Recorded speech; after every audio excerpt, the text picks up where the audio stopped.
رحمت سے محرومی کا ایک سبب ترک جہاد۔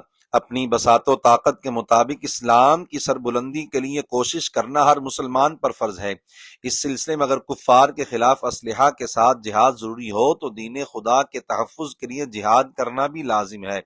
قرآن و سنت میں کثرت کے ساتھ جہاد کا حکم دیا گیا ہے اور مجاہدین اسلام کے لیے رحمت الہی کی بشارتیں عطا ہوئی ہیں، جبکہ جہاد کو چھوڑ دینے سے سختی کے ساتھ منع فرمایا گیا ہے اور ایسا کرنے والوں کو رحمت الہیہ سے محرومی کی وعیدیں سنائی گئی ہیں۔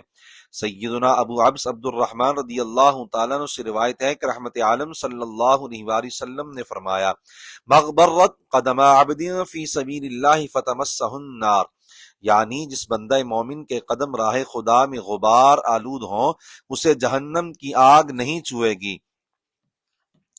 دنیاوی مفادات میں مگن ہو کر جہاد چھوڑنے والوں سے متعلق ارشاد ربانی ہے، إِلَّا تَنْفِرُوا يُعَذِّبْكُمْ عَذَابًا أَلِيمًا وَيَسْتَبْدِلْ قَوْمًا غَيْرَكُمْ وَلَا تَضُرُّوهُ شَيْئًا وَاللَّهُ عَلَى كُلِّ شَيْءٍ قَدِيرٌ۔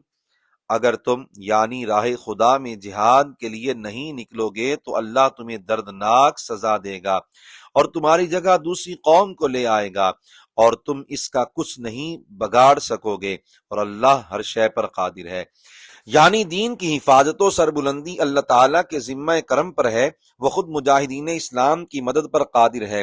اگر تم دین کی خاطر کوشش کرو گے تو تمہیں رحمت و سعادت نصیب ہوگی، اور اگر تم نے سستی کی تو اللہ تعالیٰ دوسروں کو یہ سعادت عطا کر دے گا۔